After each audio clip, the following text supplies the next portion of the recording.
even if we aren't like explicitly looking up pornography, we're still seeing, you could say, a form of it in every day while we're watching, you know, whatever.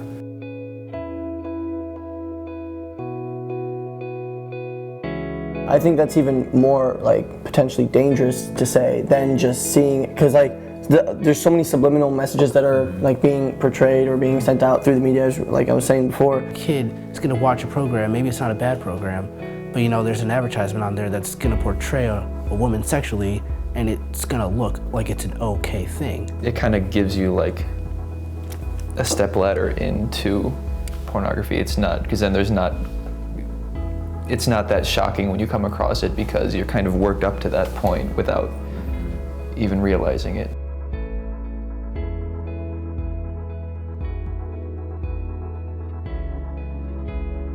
I have my phone in my pocket right now, it's boom. I mean, everything's there. It's so easy to access things. Like I'm in school and I'm like doing a PowerPoint or anything, and I click images and type, oh, I'm looking for an image of a dog doing something, and you click, and then like 3 or 4 or 5 pictures of them are all like pornography schools, and you're like, oh, yeah. It'll just pop up. I think it's really dangerous nowadays, especially with how your computers send you links and suggestions of places to go based on your browser history. Like it keeps track of that stuff and then sends you other suggestions accordingly. It's a word that everybody knows and everybody like has an opinion about it, but they always like say it in like in a relaxed way, like, oh, you know, pornography, and everyone chuckles and but nobody really sits down and says, hey, let's have a real conversation about it, you know? Sitting around the table or sitting like around watching a game, maybe then it'll come up, or watch a movie, something like that, it'll come up.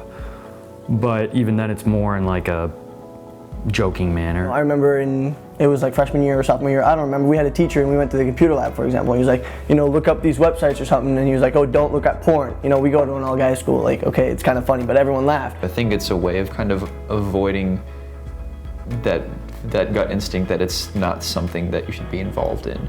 Making light of it in any form, even if it's just conversation, just kind of waters down the entire subject. Practically every single conversation it comes up, at least sex comes up at least once.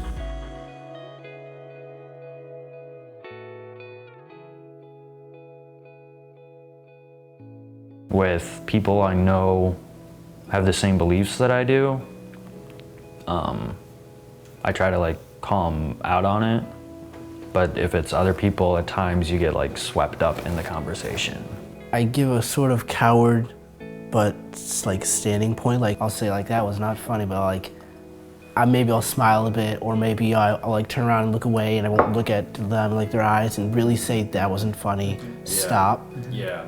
Because it's kind of hard to do that to your friends. Yeah. Most of the time I don't know what to say, because you don't want to just give your opinion. Your hope is to gain their attention somehow and open their eyes to something. You almost don't want to say something because you don't know, is it going to even land? Like, is it going to hit the mark, or is it just going to bounce off and be like, oh yeah, whatever?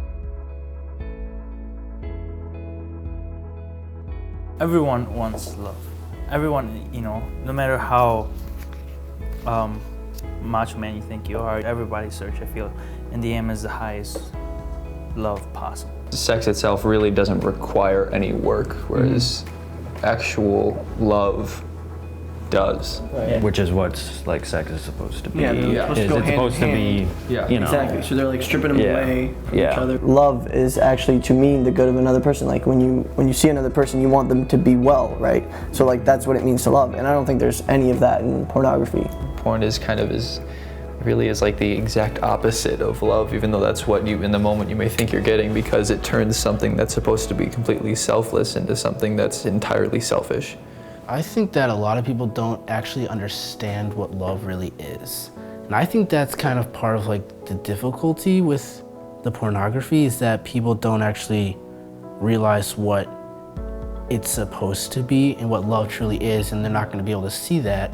And that's why porn is so easy for them, because they don't know what love is. They don't know what they're actually missing. it's like any drug. You never start out with the heavy dose. You always like start out with something small. A phrase by John Paul that I love is like the problem with pornography is not that it shows too much, is that it shows too little. It shows only the body. They're taking out the humanity out of it, right, and all the love, because people watching it, they don't want to see that. They want to see like the sexual act. It says like, here it is, a woman without a soul, and her pure purpose for existence is to please you in any way that you want.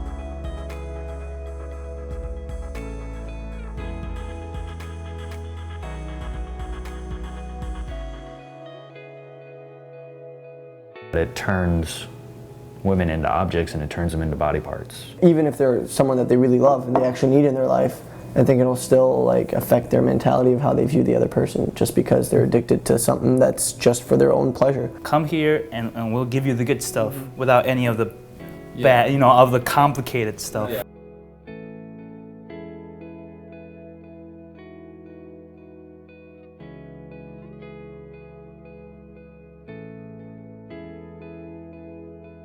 I think it takes a very high amount of bravery to get off of a porn addiction, because you do need help and you can't do anything alone. It's really necessary that you like talk to someone. Yeah. I think that's like one of the most important steps, because like it's, as we were saying, it's like any other addiction. So I wouldn't trust a heroin addict with a bunch of heroin in front of him to just by himself, go ahead and quit heroin. God made the church how it is so that we could have that accountability, so that we can know through other people, that we can see God working through other people. I think it's the same with, God too. I think we tend to project our images of how other people will respond onto Him, but His mercy. I think it's something that you don't have to work for. That you don't, it's not like a risk. Mercy. It's not like It's something we don't understand. And some people feel like they're so ashamed that they can't go back to God. But when you think I think that God will always accept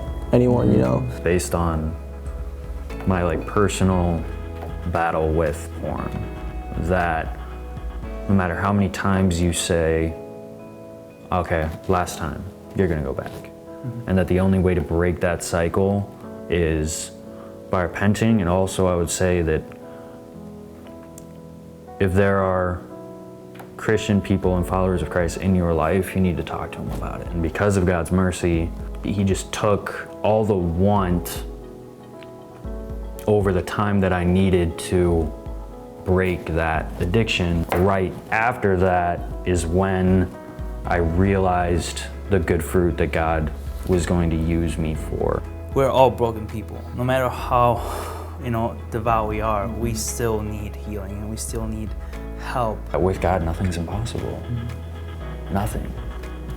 Okay, we can overcome any sin. We can overcome any sin, any struggle, any tribulation when we put our faith and trust in God. We can overcome anything.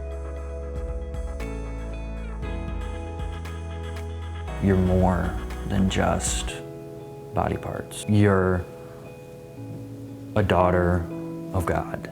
And because of that, you were made in His eyes to be like Him. You're made in His likeness. It is more important to know how God views you than how the guy down the hall does. The way that God sees you, the degree to which He loves you is just, completely unfathomable. And I guess I would just want to make a personal promise as a man of God to do my very best to look at you that way and to treat you as such, the way that God sees you, because, no man who really loves you would want to do anything less. Yeah.